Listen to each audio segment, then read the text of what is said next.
the Trump campaign has been focusing more on Bitcoin. And I think even in the last few days, maybe it was over the weekend, he talked about making Bitcoin transactions tax-free. And so it was like, what? So I've been very surprised, but you know what?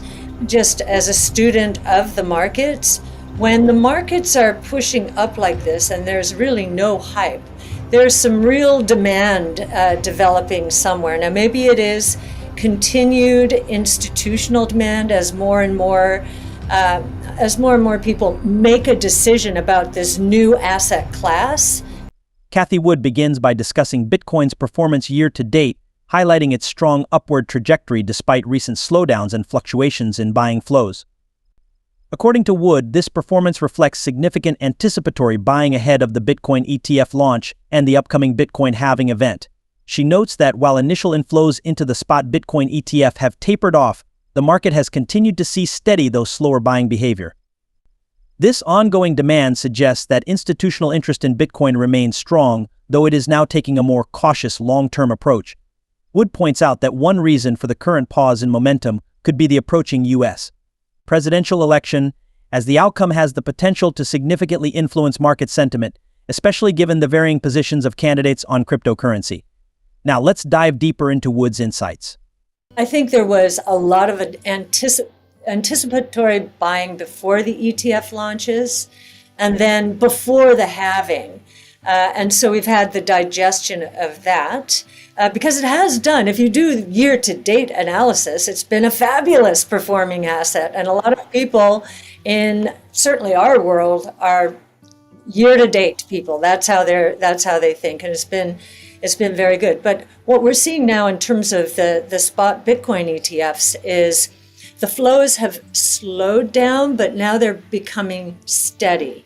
They're becoming steady, and that, again, back to the first statement, maybe we'll have institutions. I don't know what breaks us into new high territory, but maybe it is the election. Maybe that's why a lot of people are sitting on their hands and are waiting to see if, who's going to win. They both seem much more crypto-friendly, Bitcoin-friendly. But clearly the Trump campaign is much more so. The surprise is that the searches have been falling as the Trump campaign has been focusing more on Bitcoin. And I think even in the last few days, maybe it was over the weekend, he talked about making Bitcoin transactions tax-free. And so it was like, what? So I've been very surprised, but you know what?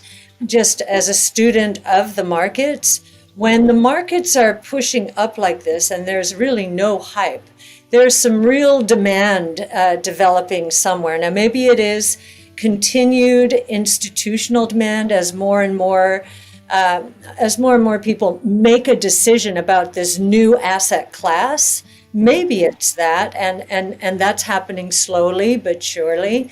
And maybe we do need clarification from the election to get retail investors more excited again. I don't know. I would think that institutional investors would be somewhat cautious around an election, but something's going on behind the scenes. The searches are not there. And so it leads me to believe this is somewhat institutional in nature. Love to get other thoughts. I think, we have more competition for fiat currencies now. Thank you, Bitcoin. It's also going to be a warning for monetary authorities. Watch out. You're looking at competition here, and look at what gold's doing now. So I think there's a worry. Gold is worried about the election. People are worried about inflationary ramifications. That's what they keep saying. But if we're right, the opposite's going to happen. People we would not have expected to talk about Bitcoin, like these state treasurers or pension funds. And the more you hear the next administration, they both say they're crypto friendly, one will be more aggressive than the other. But the more that that kind of news gets out, the more I think the rest of the world is going to pay attention. And, there's going to be a very virtuous feedback loop. People, this is legitimizing we're the world's reserve currency, and here's our government doing this. And so I'm sure to some people out there it's going to be, okay, then the dollar's still strong relative to anything, but this is an important fallback. I'm going to do that too instead of my currency. The CFO of Florida basically took note that Michigan and Wisconsin have Bitcoin on their balance sheets. They said small, and they put out a call for a study. This makes sense, and especially given Florida's position against CBDCs.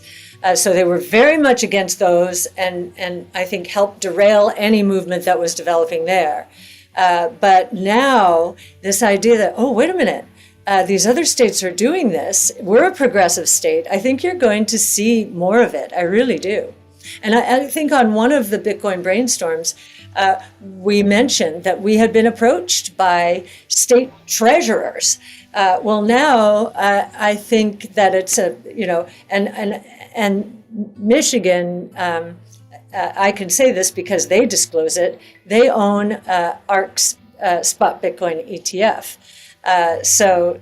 And then Wisconsin, I'm not sure if they do or not. They probably own another one. But the idea that a CFO of a state is saying, wait a minute, we need to look at this. What's going on here? And it was almost like an all hands on deck moment for him. So very interesting.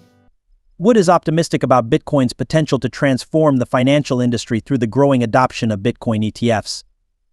She emphasizes that Bitcoin ETFs offer a secure and regulated way for retail investors to gain exposure to Bitcoin, while also paving the way for institutional investors, including pension funds and state treasuries, to allocate a portion of their portfolios to this emerging asset class. Wood predicts that as more institutions invest in Bitcoin ETFs, the institutionalization of Bitcoin will accelerate, further legitimizing the cryptocurrency market. I think the ramifications are going to be unbelievable for innovation. Regulations are strangling businesses, financial regulation even more so. I mean, all of the companies in our business have had to add one compliance person after another because of waves and waves of regulation post tech and telecom bust, and then even more so after 08-09. And I know if Trump were to win, in his first administration, he basically said, if you want to put in a new regulation, then you need to take back two regulations. I think the combination of something like that, or actually just unwinding as many as possible by executive order, I don't know how many are possible that way, getting that done, getting Gensler out of the way, he will be gone. And I think he'll be gone in either administration, but especially a Trump administration.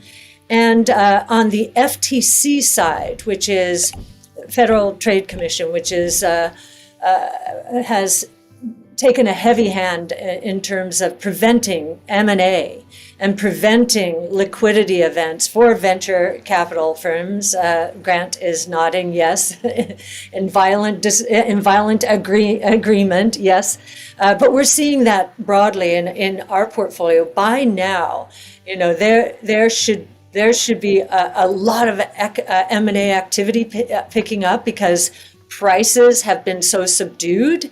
But they're not being allowed. They're antitrust zealots, and yet we have the Magnificent Six growing ever bigger. So there's a huge disconnect out there, and I think if we get a Harris administration, at one point she was saying she would let Lina Khan go as well. Trump definitely will. That's the FTC.